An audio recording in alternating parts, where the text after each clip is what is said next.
இப்போ இந்த அவை நிகழ்ச்சியெல்லாம் வந்து நீங்கள் லைவில் எல்லாமே போயிட்டுருக்கு. கேள்விகள் நாங்கள் கேட்டால் நாங்களே ஆச்சரியப்படுற அளவுக்கு, அதிசயப்படுற அளவுக்கு பதில்களையும் கொடுக்குறாங்க. கேள்வி கேட்டால் பதில் சொல்லலாம். இப்போ பாட்டெல்லாம் வேற பாட ஆரம்பிச்சிட்டிங்க. எங்களுக்கே சில நேரம் சட்டமன்றத்துக்கு வந்திருக்கோமா இல்லை இப்போ சூப்பர் சிங்கர் நிகழ்ச்சிக்கு வந்திருக்கோமா அப்படின்னு சந்தேகப்படுற அளவுக்கு இங்கே பாட்டு நிகழ்ச்சிகள்லாம் நடந்து கொண்டிருக்கிறது. நீங்கள் அவை குறிப்பிலேருந்து நீக்கிடுறீங்க.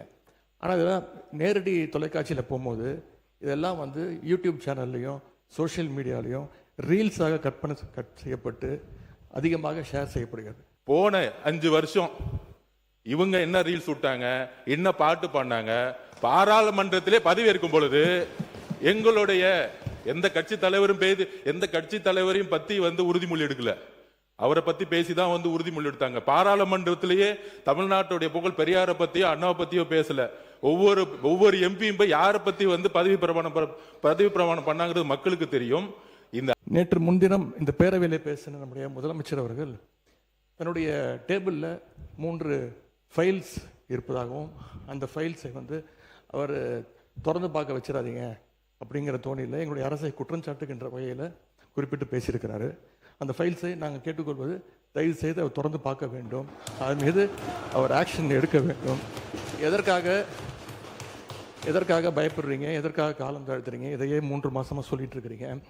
ஜோசியக்காரன் சொன்னாதான் அந்த ஃபைல் திறந்து பார்ப்பீங்களா? நல்ல நேரம் அதை பார்த்துட்டு இருக்கீங்களா? முக்கியமாக நெடுஞ்சாலை துறையிலும் சரி, முக்கியமாக பொதுப்பணின்னு சொல்லி வெள்ளை வேறிக்கை வெளியிட்டு முதலமைச்சருடைய அலுவலகத்தில் அந்த ஃபைல் இருக்கு. கண்டிப்பாக ஆதாரத்துடன் சட்டப்படியான நடவடிக்கை எடுக்கப்படுங்கிறதா முதலமைச்சர் சொல்ல வந்தது. இதை யாரும் வந்து அவர் சொன்ன அர்த்தம் அன்னைக்கு அவைக்கு அவர் வரல. அது அவருடைய ப்ராப்ளம். அது அவைக்கு வராத பொழுது அவர் சொன்னார், மாண்புமிகு கொறடா சொன்னாரு, ஆதாரம் இருக்கும்போது நிதித்துறை அமைச்சர் பார்க்கும் பொழுது அவர் கேட்கும் பொழுது எங்க கிட்ட ஆதாரம் இருக்கு, அதை தகுந்த நேரத்தில் சட்டப்படியான நடவடிக்கை எடுக்கப்படும் சொன்னாருங்கிறத பதிவு பண்றேன். ஏன்னா அவர் எதிர்க்கட்சி தலைவர் எனக்கு வரல, அவர் அதனாலதான் பதிவு பண்ண. ஜோசியர் என்ற வார்த்தையை நீக்கும்படி கேட்டுக்கொள்கிறேன். அதுக்கு அடுத்தபடியாக நேற்று மார்க்கெட்டில் ஒரு 70 வயசு முதியவர் சொன்ன ஒரு வார்த்தை என்னான்னு பார்த்தீங்கன்னா, இப்போல்லாம் நாங்கள் சீரியல்லாம் பார்க்கறதில்ல, லைவை அசம்பிளியில் சட்டசபையில் என்ன நடக்குதுன்றத நான் என் மனைவி என் பேத்தி முதல் கொண்டு அதை நாங்கள் காலேஜ் முடிச்சுட்டு வந்தால் கூட நாங்கள் இதை பார்த்துன்னு இருக்கிறோம். உண்மையாகவே ரொம்ப சந்தோஷமாக இருக்குது, நிம்மதியாக இருக்கிறோம். எங்களுக்கு எல்லாம் இருந்த பயம் எல்லாம் போய் இன்னைக்கு எதுவாக இருந்தாலும் எங்களுக்குன்னு ஒரு புள்ள இருக்கிறாரு நம்மளுடைய முதலமைச்சர்ன்றத அவர் அந்த பெரியவர் சொன்னார். இது வந்து உண்மை சம்பவம். இதை வந்து நான் மாண்பு பேரவைத் தலைவர்களே இவர்கிட்ட நான் அமைச்சர்கிட்ட காலையில் வந்த உடனே நான் இதை சொன்னேன். ஆனால் திடீர் என்று எதிர்கட்சி தலைவர் இப்படி பேசினார். லைவை வந்து உண்மையாகவே தமிழ்நாடுல முதல்ல தைரியமாக எங்கள் தலைவர் தான் லைவ் வந்து அனுமதித்திருக்கிறார் என்பது இந்த நேரத்தில் தெரிவிச்சு. மாண்புமிகு பேரவைத் தலைவர் அவர்களே, ஜோசியம்னு சொன்னாரு. ஜோசியம் பார்த்து மஞ்சள் துண்டு போட்டதெல்லாம் ஆல்ரெடி தமிழ்நாடு பார்த்துருச்சு. ஜோசியம் பார்த்து மஞ்சள் துண்டு போட்டதெல்லாம் தமிழ்நாடு ஆல்ரெடி பார்த்துருச்சு. அதனால எதை செய்தாலும் வெளிப்படையாக எந்த ஒளிவனைகளும் செய்ய தெரியும், எதை எப்போ எடுக்கணும் என்னன்னு தெரியும். எல்லா துறைகளிலும் எப்பெல்லாம் சட்டப்பூர்வமான நடவடிக்கை எடுக்கப்பட்டு வருது எல்லா துறையிலும் எடுத்துட்டு வருது. எல்லா துறைகளிலும் அந்தந்த துறையில எங்கெங்கெல்லாம் வந்து வயலேஷன் இருக்கோ, எங்கெங்கெல்லாம் விதிமீறல் இருக்கோ, அதுக்கான சட்டப்பூர்வம் நடக்கிற வழக்குகள்லாம் பதிவு செய்யப்பட்டு தான் வருது. அதனால நாங்க ஏற்கனவே இந்த ஜோசியம் பார்த்து மஞ்சள் துண்டி பார்த்துட்டோம், எல்லாரையும் பார்த்துட்டோம். ரொம்ப அவை உறுதியாக சொல்றோம், நீங்க 25 வருஷத்துக்கு மேல ஆட்சியில் இருக்கீங்க, ஏன் தைரியம் இருந்தா லைவ் போடல? நீங்க இது வரைக்கும் உங்ககிட்ட நேர்மையான வெளிப்படை தன்மையான சட்டமன்றத்தை நடத்தக்கூடிய தைரியம் திமுக இது வரைக்கும் இருந்தது இல்லை. முதல் முறையாக தமிழ்நாட்டு வரலாற்றிலேயே தமிழ்நாட்டுடைய மக்களாட்சியை நிலைநாட்டி ஜனநாயகத்தை நிலைநாட்டி நாங்கள் தவறு செய்தால் நீங்கள் சொல்லுங்கள் சொல்லக்கூடிய சபாநாயகையும் ஒரு ஆட்சியும் எங்களுடைய முதலமைச்சர் மக்களுடைய ஜனநாயகத்தை காப்பாற்றுவதற்காக லைவ மக்கள் முன்னாடி தெரியுமா விட்டுருக்காரு. அதை நாங்கள் பதிவு பண்றோம். ஏன் நீங்க ஏன் லைவ் இல்ல? 2021 உங்களுடைய தேர்தல் அறிக்கை என்ன இருந்துச்சு? 2021 திமுகவுடைய தேர்தல் அறிக்கையில் சட்டமன்றத்தை லைவ்ல கொண்டு வரும் சொன்னீங்களே, ஏன் செய்யல? லைவ் வந்து திமுக ஆட்சியில் தான் முதன்முறையாக நாங்கள் தேர்தல் அறிக்கையில் சொன்னோம். கேள்வி நேரத்தை முதலையாக லைவாக ஒளிபரப்பு செய்தது நாங்கள். இப்போ இந்த கேள்வி நேரத்தையே எடுக்க முடியாத நிலைமையில தான் இன்னைக்கு இந்த அரசு நடந்துகிட்டு இருக்கு. கேள்வி நேரம் ஒவ்வொரு நாளும் 1.5 மணி நேரம் 10 கேள்விகள் எடுக்கப்பட்டு அனைத்து எதிர்க்கட்சி தலைவர் அப்போ இருந்த அண்ணா திராவிட முன்னேற்ற கழக உறுப்பினர்கள் அத்தனை பேருக்கும் வாய்ப்பு கொடுத்தது எங்களுடைய தலைவர். அது லைவ் செய்யப்பட்டது. இப்போ நீங்க எல்லா நிகழ்ச்சியும் லைவ் பண்றீங்க. இந்த பிரச்சனையை தான் உங்ககிட்ட சொல்றேன். லைவ் பண்றதுனால என்னென்ன பிரச்சனைகள் வருது என்பதை உங்களோட கவனத்துக்கு கொண்டு வரேன். நீங்க அவை குறிப்பில் நீக்கிறேன் நீங்க நீக்கிட்டே இருக்கீங்க. ஆனா எல்லாமே அங்க வந்து ரீல்ஸாக மாற்றப்பட்டு அங்க போய் கொண்டிருக்கிறது. முதலமைச்சர் சொன்னது அந்த 3 ஃபைல்கள் இருக்கு. நான் எதுவும் சேலஞ்ச் எல்லாம் பண்ணல, நான் ஓப்பன் சேலஞ்சே பண்றேன். முதலமைச்சர் அவர்கள் தொடர்ந்து பார்க்கட்டும், யார் மீது நடவடிக்கை எடுக்க உண்மையாக குற்றச்சாட்டு ஆதாரத்தோடு இருந்தால் அவர் நடவடிக்கை எடுக்கட்டும். எனவே சினிமாவில் பஞ்ச் டைலாக் பேசுறதெல்லாம் இந்த சட்டமன்றத்தில் பேசல. தமிழ்நாடு சட்டமன்றத்தில் நடக்கக்கூடியதெல்லாம் மக்களுக்கு தெரியணும். என்னென்ன யார் யாரு தொகுதி சார்ந்த பிரச்சனைகள் கேட்கறாங்க, அதுக்கு பதில் சொல்லணும். நேரலை தரும். நான் உங்க மூலமா ஒரு கோரிக்கை வைக்கிறேன். பேசுங்க.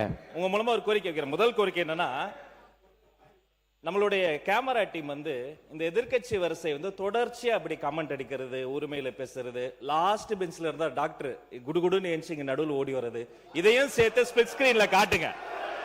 இரண்டாவது, மதிப்பிற்குரிய எதிர்க்கட்சி தலைவர் அவர்கள் பேசுகிற போது லைவ் பத்தி சொன்னார். உண்மைதான், அவங்க வந்து நேரலையை வந்து கடந்த ஆட்சியில மதிப்பிற்குரிய முன்னாள் முதல்வர் அண்ணா மு க ஸ்டாலின் ஆட்சியில அதை தொடர்ந்தாங்க. ஆனா ஒரு நேரலை என்பது வெறும் ஆளுங்கட்சிக்கு சாதகமா இல்லாம முதல் முறை ஆட்சி நேரலை மட்டுமல்ல, முழுமையான நேரலை என்பது வெற்றி தலைவர்களுடைய ஆட்சியில தான் தொடர்ந்து கொடுத்துக்கிட்டு இருக்கோம். நேற்று முன்தினம் அரசு அறிவிச்சிருக்கிறது, அனைத்து சட்டமன்ற உறுப்பினர்களுக்கும் புதிய வாகனம் இந்த அரசு வழங்குவதாக முடிவெடுத்து அறிவிச்சிருக்கிறீங்க.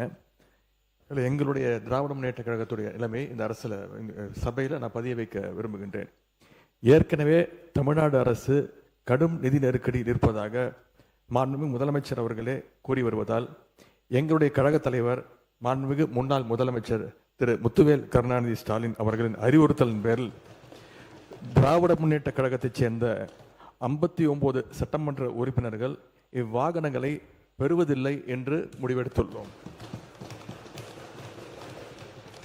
மேலும் அரசுக்கு ஏற்படுகின்ற தேவையற்ற செலவுகளை குறைக்கின்ற நோக்கத்தில் மாண்புமிகு சட்டமன்ற உறுப்பினர்கள் தங்களது தேர்தல் வேட்பு மனுவில் குறிப்பிட்டுள்ள பொருளாதார சூழலை கவனத்தில் கொண்டு பொருளாதாரத்தில் நலிவடைந்துள்ள உறுப்பினர்களுக்கு மட்டுமே இந்த அறிவிப்பின் கீழ் வாகனம் வழங்க வேண்டும் என்பதை இந்த அரசினுடைய கவனத்திற்கு தாங்கள் எடுத்து செல்ல வேண்டும் என்று கேட்டுக்கொள்கின்றேன்.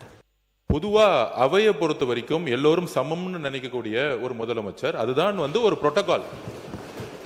அப்ப எங்க பொதுச்செயலாளர்கிட்ட கார் இருக்கு, என்கிட்ட கார் இருக்கு, இங்க இருக்கக்கூடிய எல்லாருக்கும் கார் இருக்கு. நாங்க போய் சட்டமன்ற உறுப்பினர் கார் வேணும்னு கேட்க போறது இல்லை. இது ஒரு அடிப்படையா இருக்கவங்களுக்கு புரிதல் இருக்கும். அரசியலா நினைச்சாதான் இது அரசியல்.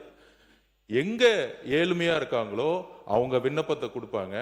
இது வந்து சட்டமன்ற உறுப்பினர்களுடைய ஒரு உரிமையா மாற்றப்பட்டு தமிழக வெற்றி கழகத்துல யார் யாருக்கெல்லாம் கார் இருக்காங்களோ நாங்க யாருமே கார் கேட்க போறது இல்லை. இதுதான் எங்களோட நிலைப்பாடும். இதுதான் எங்களோட நிலைப்பாடும். எங்க கிட்ட 2-3 கார் இருக்கு, நாங்க போய் சட்டமன்ற உறுப்பினர் கார் கேட்க போறது இல்ல. நம்ம மன்னார்குடி எம்எல்ஏ சொன்னாரு, என்கிட்ட 4 கார் இருக்கு, ஆனா என்னுடைய தனிப்பட்ட கார்ல போகும்போது அரசு அதிகாரிகள் முன்பு அரசு கார்ல போனா நான் வந்து ஒரு மரியாதை இருக்கு. இப்ப மாண்புமிகு எதிர்க்கட்சி தலைவர்கிட்ட 2-3 வீடு இருக்கு, ஆனா அரசு பங்களால இருக்கிறாருல்ல, அவர் லெட்டர் என்கிட்ட தான் கொடுத்தாரு. பொதுப்பணித்துறை அமைச்சரா என்கிட்ட தான் கொடுத்தாரு.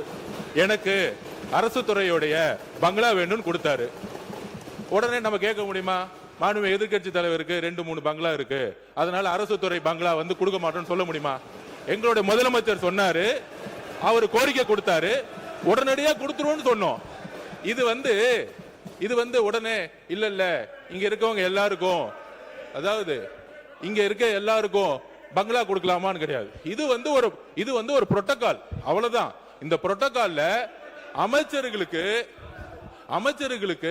கார் கொடுக்கப்படுது, வீடு கொடுக்கப்படுது, 4 உதவியாளர் கொடுக்கப்படுறாங்க. அப்ப சட்டமன்ற உதவியாளர் கிடையாது, சட்டமன்ற வீடு கிடையாது.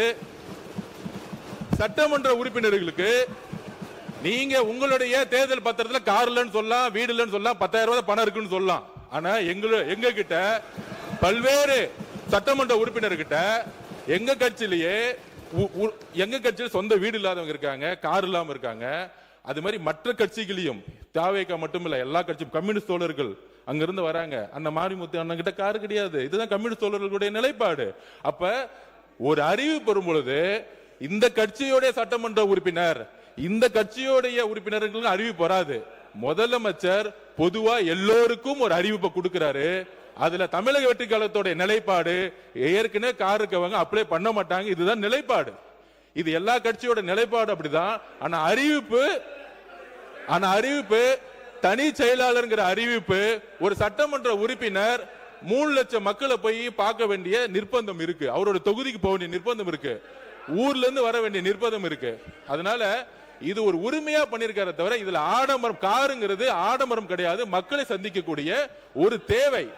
ஊழல் இல்லாத சட்டமன்ற உறுப்பினர்களுக்கு கார் இன்னைக்கு தேவை. மக்களை பார்க்க போனோம். அதுதான் நாங்க பதிவு பண்றோம். எங்களுடைய தலைவர் இதை அரசியல் செய்வதற்காக கிடையாது. இந்த அரசு பொறுப்பேற்ற முதல் நாள்ல இருந்து சொல்வது கஜானாவை தொடச்சி வச்சுட்டு போயிட்டாங்க, கஜானால பணம் இல்லை என்பதுதான் தொடர்ந்து இவங்க வச்சிருக்கக்கூடிய குற்றச்சாட்டு.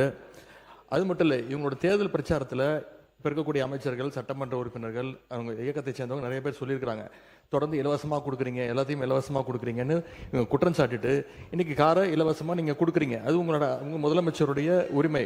நாங்கள் எங்களுக்கு கார் தேவையில்லை, எங்களுடைய திராவிட முன்னேற்ற கழக உறுப்பினருக்கு கார் தேவையில்லை. யார் யாருக்கு கார் வேணுமோ நீங்கள் வாங்கிக்கோங்க. எங்களுடைய வேண்டுகோள் என்னன்னா, வேட்புமனு தாக்கல்ல நீங்க அஃபிடவிட்ல ஃபைல் பண்ணிருப்பீங்க, யார் யாருக்கு கார் இல்ல, எவ்வளவு சொத்து இருக்கு அப்படின்னு சொல்லியிருப்பீங்க. அதுக்கு தகுந்த மாதிரி அவங்களுடைய வசதி வாய்ப்புக்கு ஏற்ற மாதிரி கார் வாங்கி கொடுங்க என்பதுதான் எங்களுடைய சஜஷன். மக்களுடைய எதிர்பார்ப்பு என்ன தெரியுமா? அந்த புதிய சட்டமன்ற எதிர்பார்ப்புன்னா, பெரும்பாலும் தேர்தலில் நாங்க பிரச்சாரத்துக்கு போகும்போது சொன்னது, நிறைய இடத்துல எம்எல்ஏவை நாங்க பார்த்ததே கிடையாது. எம்எல்ஏ வந்து ஓட்டு கேட்கும் போது வந்தாரு, அதுக்கப்புறம் வரவே இல்லை. மழை வரும்போது வரல, எங்க குறைய கேட்க வரல, ஏன் தொகுதியிலேயே அது இருந்துச்சு, எம்எல்ஏ ஆபீஸ் கூட இல்லைன்னு. அப்ப மக்களுடைய எதிர்பார்ப்பு என்னன்னா, சட்டமன்ற நாங்க தேர்ந்தெடுக்கப்பட்டு எங்களுடைய கோரிக்கையை நிறைவேற்றுறது எங்களை வந்து பாருங்கன்னு சொல்றாங்க. அப்ப பாருங்கன்னு சொல்லும்போது நடந்து போய் பார்க்க முடியாது. ஒவ்வொரு சட்டமன்றத்தை இடத்துல பார்க்கும்போது கிட்டத்தட்ட 3 லட்சம் பேர் இருந்தாங்கன்னா, இப்ப 7 வார்டு இருக்கு என் தொகுதியிலனா, 7 வார்டு வந்து நம்ம நடந்து போய் பார்க்க முடியாது.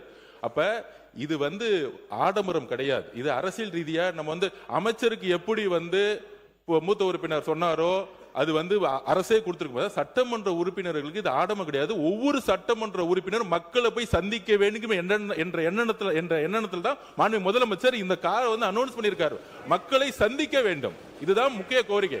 சந்திக்கும் போதுதான் அனைத்து டிபார்ட்மெண்டோடைய ஒவ்வொரு ஆபீஸ்க்குள்ள போய், இப்ப நீங்க வந்து உள்ளாட்சி துறையெல்லாம் இந்த ஆபீஸ்ல உட்கார்ந்துட்டு ஒரு சட்டமன்ற உறுப்பினர் கேள்வி கேட்கும் போது அந்த அதிகாரிகள் உள்ளபடியே ஒரு பயம் வரும்.